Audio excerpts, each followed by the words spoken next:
Kesultanan Buton.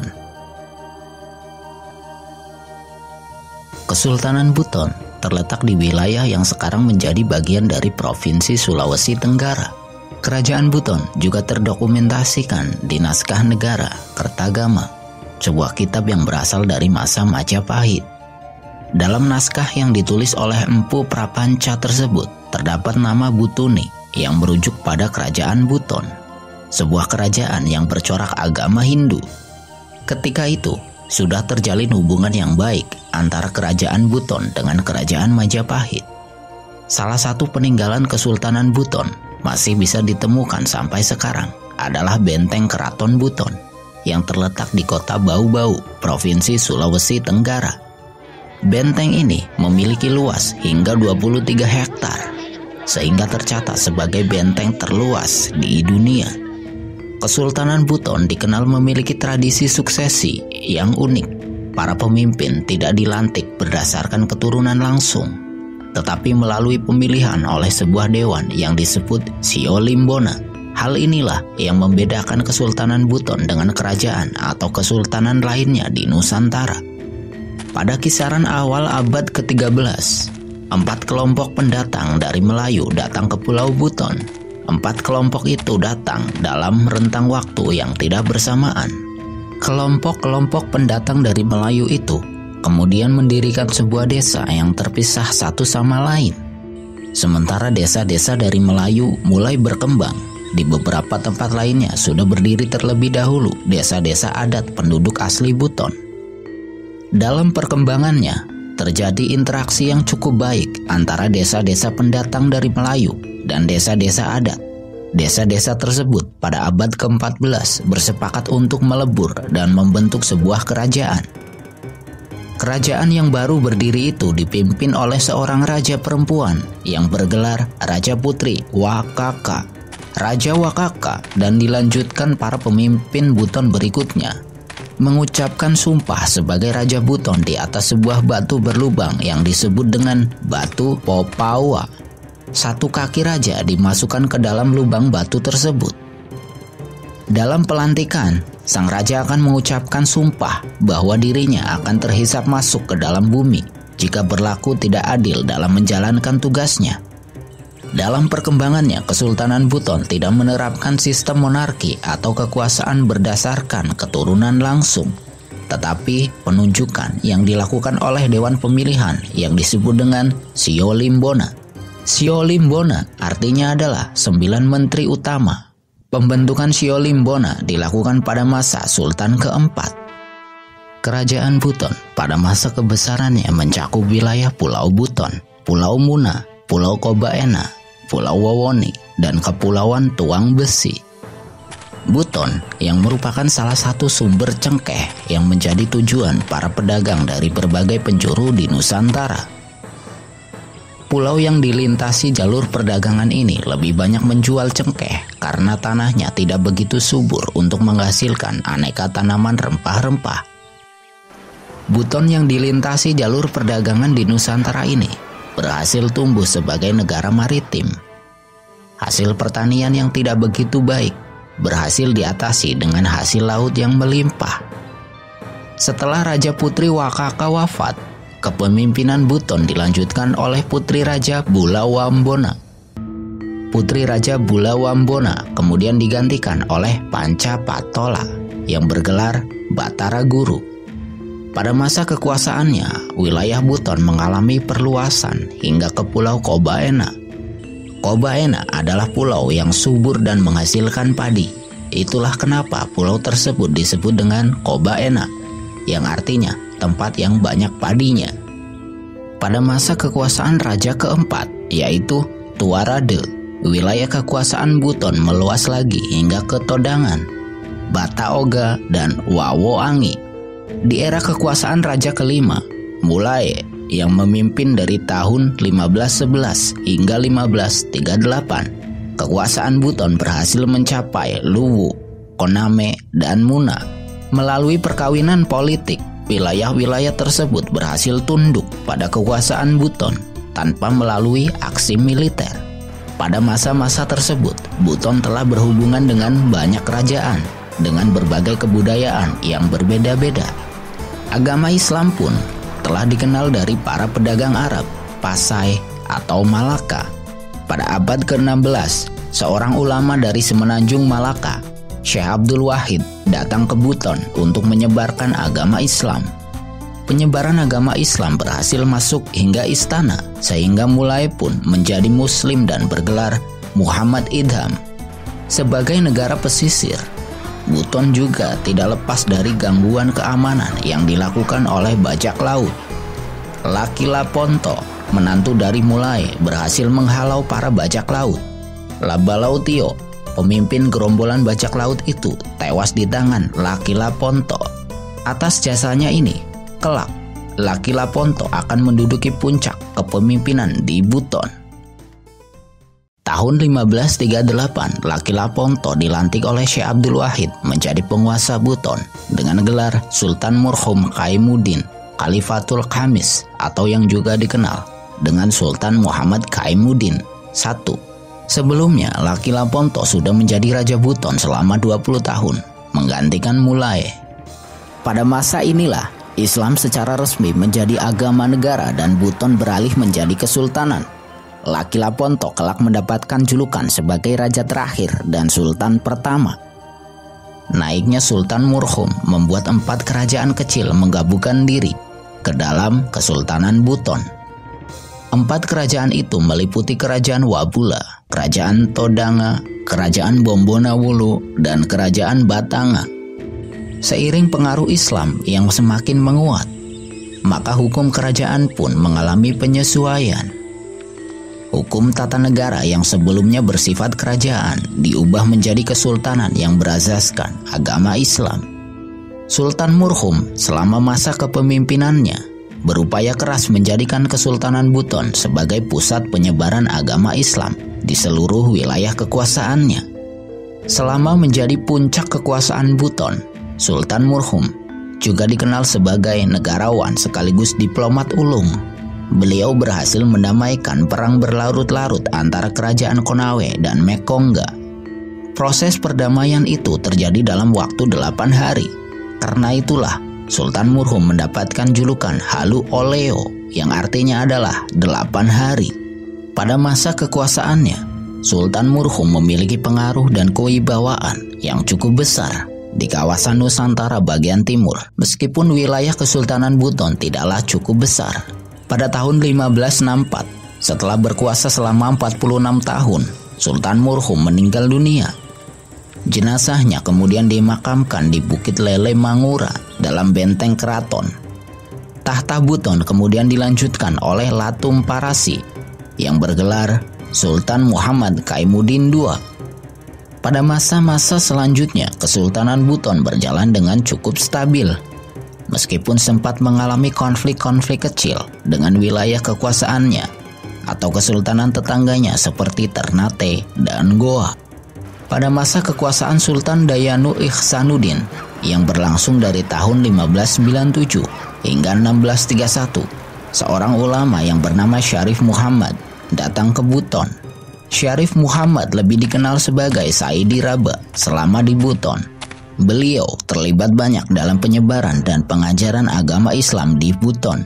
Tahun 1610, sebuah undang-undang kerajaan berhasil disusun dan diterapkan oleh Kesultanan Buton. Undang-undang kerajaan itu dikenal sebagai Murtabat 7. Syarif Muhammad turut serta dan memiliki andil besar dalam perumusan Murtabat 7. Salah satu poin penting dalam Murtabat 7 adalah peralihan kekuasaan tidak lagi berdasarkan keturunan, tetapi melalui pemilihan yang dilakukan oleh Sio Limbona. Murtabat 7 mengakhiri era monarki dan memulai penerapan demokrasi aristokrasi. Sio Limbona terdiri dari 9 orang, berasal dari kata Sio yang artinya 9, dan Limbo yang artinya kampung atau desa atau wilayah. Sio Limbona terdiri dari 9 kepala wilayah yang memiliki tugas dan fungsi seperti legislatif pada zaman sekarang. Sio Limbona memiliki 3 wewenang utama, yaitu: pertama, memiliki wewenang mengangkat dan menetapkan para pejabat tinggi kesultanan, baik sultan dan menteri-menterinya, Sio Limbona juga memiliki wewenang memecat pejabat tinggi kesultanan seperti sultan, menteri, dan pejabat tinggi lainnya yang dianggap melanggar undang-undang kesultanan. Kedua, bersama sultan menyusun serta menetapkan undang-undang atau peraturan-peraturan yang berlaku. Ketiga, memberikan persetujuan terhadap pelaksanaan undang-undang atau peraturan yang dijalankan oleh pemerintah kesultanan. Kesultanan Buton memiliki sistem pertahanan negara yang terdiri dari 4 lapis. Lapis pertama adalah Pata Limbona yang merupakan pertahanan di dalam istana kesultanan. Tugasnya adalah mengawal sultan dan seluruh pejabat istana. Lapis kedua adalah 4 orang ahli kebatinan yang disebut dengan Bisa Patamiana. 4 orang ini memiliki tugas menjaga Kesultanan Buton secara kekuatan batin. Lapis ketiga adalah Matana Soromba yang terdiri dari 4 kampung di perbatasan utama Kesultanan Buton. Tugas utama Matana Soromba adalah menjaga keamanan perbatasan utama Kesultanan Buton dari para perompak atau musuh yang ingin memasuki wilayah utama Buton. Lapis keempat adalah Barata.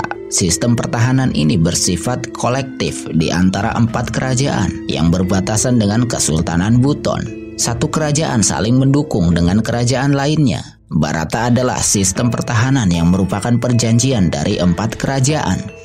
4 kerajaan yang terlibat dalam pertahanan Barata adalah Kerajaan Muna, Tiworo, Kalisusu, Kaledupa. 4 kerajaan tersebut memiliki otonomi dalam mengelola urusan dalam negeri masing-masing. Namun, dalam pertahanan Barata, 4 kerajaan tersebut berada di bawah komando atau koordinasi Kesultanan Buton. Pada masa kekuasaan Sultan Dayanu Ihsanuddin inilah, pada tahun 1613 untuk pertama kalinya VOC datang ke Buton.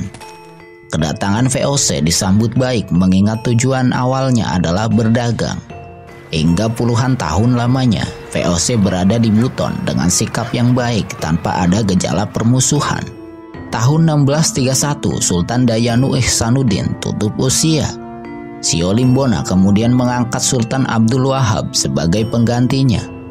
Namun, Sultan baru ini hanya menjabat selama setahun. Sio Limbona kembali mengadakan pemilihan dan mengangkat Sultan Gafuru Wadudu sebagai penguasa baru atas Kesultanan Buton. Tahun 1666, Kesultanan Buton mendapatkan ancaman berat ketika pasukan dari Goa menyerbu. Pertempuran berlarut-larut itu memaksa Kesultanan Buton meminta bantuan kepada VOC. VOC tidak menyia-nyiakan kesempatan itu.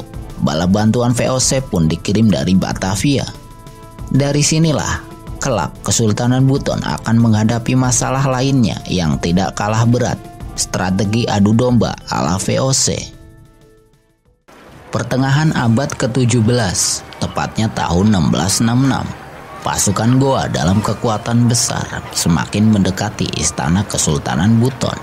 Hanya tinggal menunggu waktu, pasukan Goa dipastikan akan menjatuhkan Kesultanan Buton. Ketika itu, Kesultanan Goa mengerahkan armada kapal perangnya dengan dukungan 20.000 prajurit. Dalam kondisi terdesak itulah, Buton tidak memiliki pilihan lain selain meminta bantuan VOC. Gubernur Jenderal VOC saat itu, John Matsuyker, segera merespon permintaan Buton. Desember 1666, pasukan VOC dari Batavia dengan kekuatan 21 kapal perang dan 600 prajurit Eropa yang dipimpin Cornelis Spelman merapat di pelabuhan Buton. Kekuatan tambahan juga didatangkan dari Bugis yang dipimpin Arung Palaka dan pasukan VOC di Ambon yang dipimpin Kapitan Yongker. Serangan Goa terhadap Buton itu bukannya tanpa sebab. Arung Palaka, buronan utama Kesultanan Goa, bersembunyi di Buton. Goa menganggap Buton menyembunyikan Arung Palaka. Bala bantuan dari VOC itu membuat Goa yang di atas angin menjadi terpukul. Goa tidak hanya kalah, tetapi juga kehilangan beberapa wilayah mereka seperti Bone dan Sopeng. Bantuan VOC kepada Buton menghasilkan perjanjian yang ditandatangani oleh Sultan Adili Rahia dan Cornelis Spelman di atas kapal Top Van Zeeland pada 25 Juni 1667. Perjanjian di atas perairan Bau-Bau itu memuat beberapa pasal yang sebagian membuat Kesultanan Buton mulai terkikis kedaulatannya. Salah satu pasal dalam perjanjian itu menyebutkan bahwa sultan yang akan diangkat harus mendapatkan persetujuan dari VOC dan Ternate. Semua hal yang berkaitan dengan pemecatan atau pengangkatan pejabat tinggi kesultanan harus dikonsultasikan terlebih dahulu kepada VOC dan Ternate. Selain mengikat secara politik, perjanjian itu juga mengikat secara ekonomi. Salah satu pasal menyebutkan bahwa semua pohon pala dan cengkeh yang berada di kepulauan tukang besi harus ditebangi serta dimusnahkan dengan pengawasan VOC. Kesultanan Buton mendapatkan kompensasi sebesar 100 ringgit per tahunnya dari pemusnahan tanaman industri ini. VOC memaksakan pemusnahan ini untuk menjaga agar harga cengkeh dan pala tetap tinggi. Pada masa tersebut, VOC telah menjalin hubungan yang kuat dan memiliki persekutuan dengan Kesultanan Ternate untuk menguasai atau mengamankan wilayah di perairan Nusantara kawasan timur. Hal inilah yang membuat Ternate terlibat dalam perjanjian di Teluk Bau-Bau itu. Cornelis Spelman yang dikenal sebagai si pengadu domba berhasil menjalankan misinya di perairan sebelah timur Nusantara. Hubungan Buton dan Ternate yang sebelumnya terjalin baik menjadi tegang akibat perjanjian di atas kapal itu. Kelak, rentetan konflik di Buton dan sekitarnya akan membawa Spelman mengakhiri kekuasaan Sultan Hasanuddin di Goa. Setelah perjanjian tersebut, VOC mengendalikan perdagangan di perairan Buton. VOC dalam waktu-waktu berikutnya mendapatkan hasil melimpah dari penguasaan perairan antara Goa, Buton, dan Ternate. Bibit-bibit perlawanan terhadap VOC pun muncul dari Buton.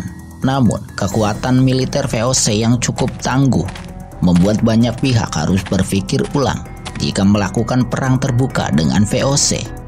Namun, semuanya berubah ketika Sultan Himayatuddin naik tahta pada tahun 1751. Perjanjian 1667 bagi Sultan Himayatuddin adalah penghinaan besar terhadap Kesultanan Buton. Melihat kekuatan militer VOC, Sultan Himayatuddin tidak bertindak terburu-buru. Beliau menunggu saat yang tepat untuk melakukan serangan. Setahun kemudian terjadi insiden pembajakan kapal dagang VOC di perairan Bau-Bau yang dilakukan oleh orang Belanda buronan VOC bernama Frans. Sesuai perjanjian 1667, sudah seharusnya Buton membantu VOC menangkap Frans. Tetapi Sultan Himayatuddin berdalih bahwa pelaku perompakan adalah orang Belanda, sehingga menganggap masalah itu murni urusan VOC. VOC kemudian memberikan peringatan kepada Buton berupa ancaman militer. Peringatan ini membuat para pejabat tinggi Buton khawatir, namun tidak bagi Sultan Himayatuddin. Dewan Syuro Kesultanan kemudian membuat sebuah strategi. Sultan Himayatuddin pura-pura diturunkan oleh Sio Limbona dan selanjutnya dilantiklah Sultan Hamim. Cara ini digunakan untuk meredam konflik dengan VOC yang mulai memanas. VOC yang di kemudian hari menyadari muslihat Buton memutuskan menyerang istana kesultanan. Serangan tersebut menyebabkan jatuhnya korban jiwa dari kalangan pejabat istana hingga rakyat. Sementara itu, Sultan Himayatuddin tidak tinggal diam. Beliau melancarkan perang gerilya di hutan dan gunung. Bahkan, Sultan Himayatuddin membangun sebuah benteng di atas gunung Sion Tampina. VOC berkali-kali melancarkan serangan ini, namun tidak pernah berhasil. Letak benteng yang terlalu sulit dicapai membuat pasukan VOC kelelahan dan mengalami berbagai kekalahan. Hingga wafatnya Sultan Himayatuddin, VOC tidak pernah mampu menembus pertahanan benteng di puncak gunung Sion Tampina. Sultan Himayatuddin dimakamkan di puncak gunung Sion Tampina. Sayangnya, tidak ada catatan pasti mengenai kematian Sultan yang memiliki julukan Lakarambau tersebut. Atas jasa-jasanya dalam melawan penjajah, Sultan Himayatuddin mendapatkan gelar pahlawan nasional. berdasarkan keputusan Presiden pada tanggal 7 November 2019. Oleh masyarakat Buton, Sultan Himayatuddin sangat dihormati hingga sekarang dan mendapatkan panggilan kehormatan Opula Iko yang artinya adalah Sultan yang bergerilya di hutan. Pada masa-masa berikutnya hingga VOC bangkrut pada tahun 1799 dan digantikan oleh pemerintah kolonial Hindia Belanda, Kesultanan Buton tidak mampu ditundukkan sepenuhnya. Sultan-sultan berikutnya banyak yang mengabaikan perjanjian yang ditandatangani bersama VOC maupun pemerintah kolonial Hindia Belanda. Kekuasaan kolonial Belanda baru bisa menguasai secara penuh Kesultanan Buton pada tahun 1906 dengan adanya perjanjian yang ditandatangani Sultan Aidil Rohim dan Residen Brugman. Salah satu pasal dalam perjanjian itu adalah Sultan Buton dan pembesar kerajaan dan para menterinya berjanji akan patuh dan taat setia kepada Raja Belanda atau wakilnya. Masih banyak pasal lainnya yang cenderung membuat Kesultanan Buton semakin kehilangan kedaulatannya. Banyak kalangan istana dan rakyat yang tidak setuju dengan perjanjian tersebut. Hingga tahun-tahun mendatang, terus terjadi perlawanan rakyat Buton melawan kolonial Belanda. Meskipun perlawanan tersebut tidak cukup mengusir Belanda, namun menjadi bukti bahwa rakyat tidak pernah tunduk kepada Belanda.